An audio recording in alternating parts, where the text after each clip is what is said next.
దేశంలోనే పెద్ద ఓడరేవుల్లో ఒకటైన విశాఖ ఇప్పుడు కొత్త కార్గో వైపు దృష్టి సారిస్తోంది. ముడి ఖనిజం ఎగుమతులపై సుప్రీంకోర్టు ఆదేశాల ప్రభావం పోర్టు కార్గోపై తీవ్రంగానే పడింది. ఒకవైపు కాలుష్య నివారణకు అత్యధిక ప్రాధాన్యం ఇవ్వడంతో పాటు పోర్టు ఆధునీకరణ పనులు పూర్తి చేయడంలో ప్రత్యేక శ్రద్ధ కనబరుస్తోంది. నగరంలోనే పోర్టు ఉండడం, కాకినాడ, గంగవరం పోర్టులు పూర్తి స్థాయిలో కార్గో హ్యాండిల్ చేస్తున్నందున గట్టి పోటీ ఎదుర్కొంటోంది.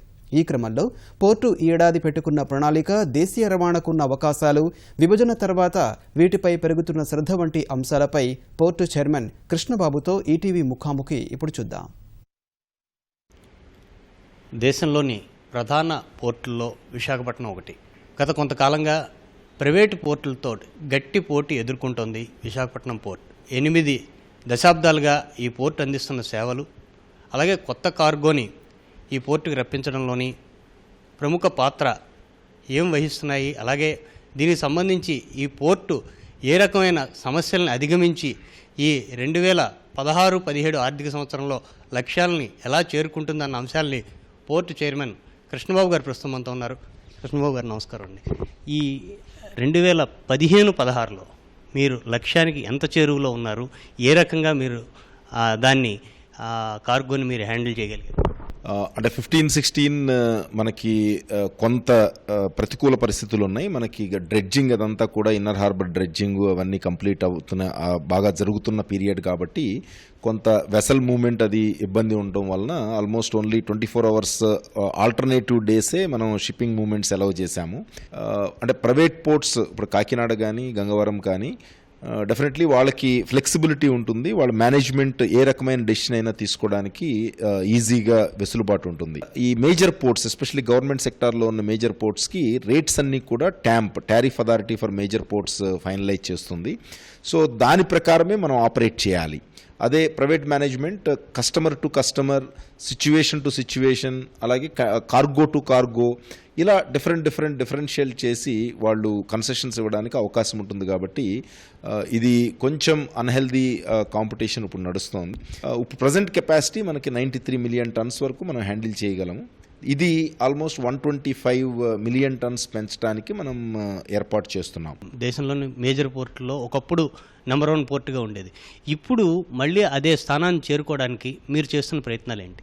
మళ్ళీ వైజాగ్ పోర్ట్ కంట్రీలో నెంబర్ 1 అవ్వడం అనేది చాలా కష్టం. 2 మిలియన్ పాపులేషన్ మనకి వైజాగ్ సిటీలో ఆల్రెడీ వచ్చేసారు కాబట్టి అంత హెవీ యాక్టివిటీ మనం సిటీ బేస్డ్ పోర్ట్స్లో చేయలేము. ఆంధ్రప్రదేశ్ కానీ తెలంగాణ కానీ మనం ఐటీ అండ్ ఫార్మాస్యూటికల్స్ ఈ టైప్ ఆఫ్ ఇండస్ట్రీల్లో గ్రోత్ ఉంది. కానీ కోర్ ఇండస్ట్రీస్ అంటే steel, cement, alumina, power, so ఈ పర్టికులర్ టైప్లో అంత మేజర్ గ్రోత్ లేదు.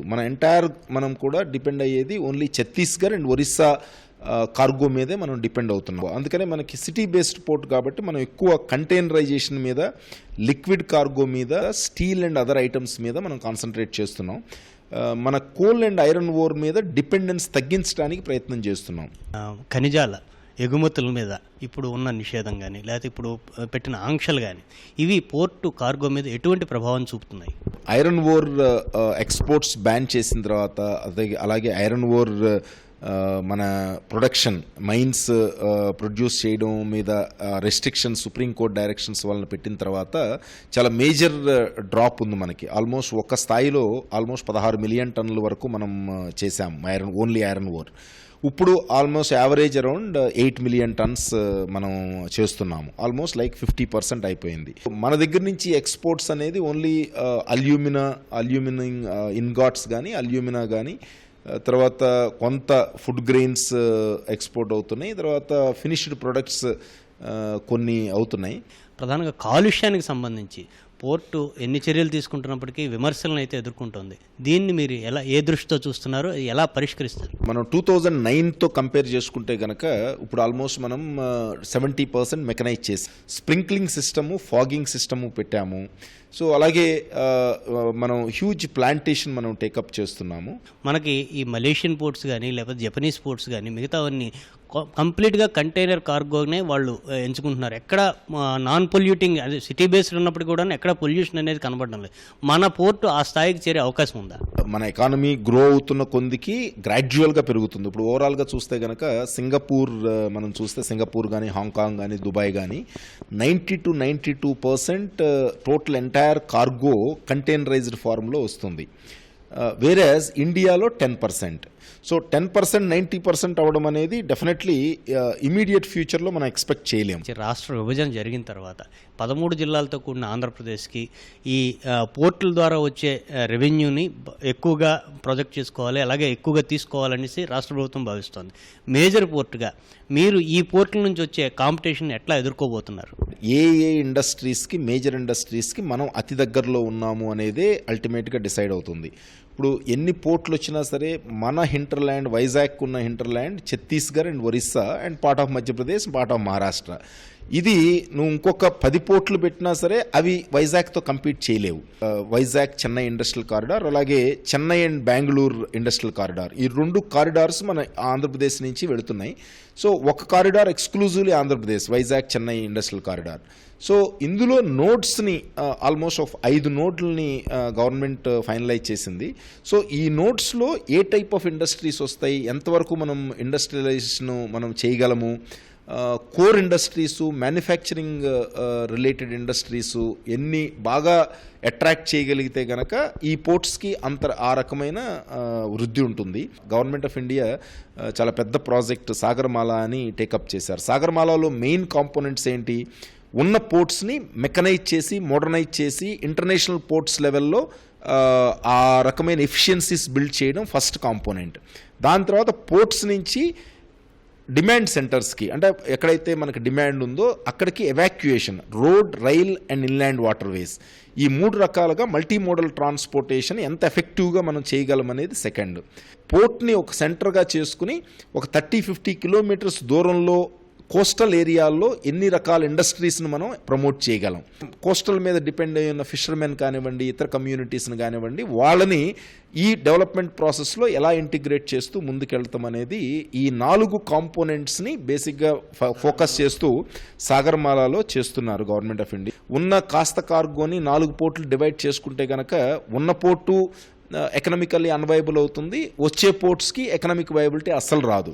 దేశీయంగా జల రవాణా మీద ఇప్పుడు ప్రాజెక్ట్స్, నేషనల్ వాటర్ వేస్ అనేసి ప్రాజెక్ట్స్ అమలు జరుగుతున్నాయి. నదుల ద్వారా జల రవాణా చేస్తే మన పోర్టుకి ఏమైనా ఆదాయం పెరిగే మార్గం ఉందా, లేకపోతే కార్గో పెరిగే అవకాశం ఉంటుందంటారా?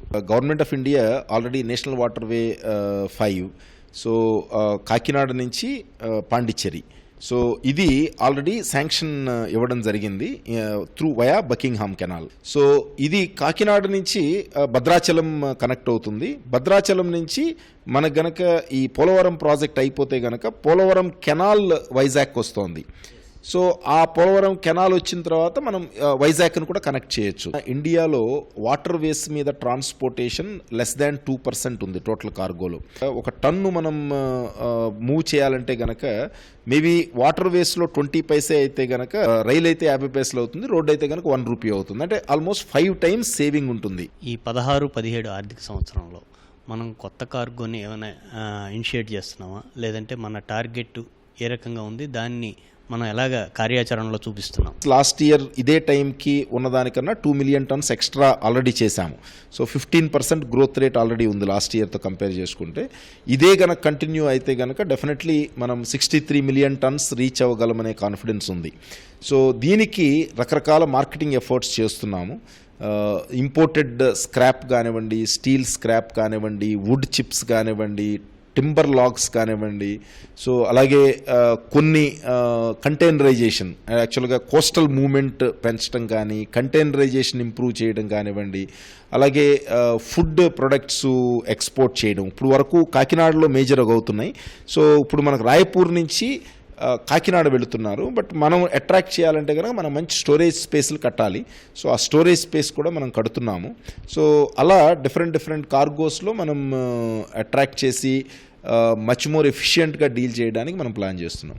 ఇది విశాఖ పోర్టుకు సంబంధించి ఈ ఆర్థిక సంవత్సరంలో పెట్టుకున్న కార్యాచరణ ప్రణాళిక. దీనికి సంబంధించి ఈ కార్యాచరణని ఇప్పటికే 15% వృద్ధి రేటు ఉండడం వల్ల ఇది సాధించగలమన్న నమ్మకాన్ని పోర్టు చైర్మన్ కృష్ణబాబు వ్యక్తం చేస్తున్నారు. కెమెరామెన్ కె శ్రీనివాస్తో కూర్మరాజు, ఈటీవీ న్యూస్, విశాఖపట్నం.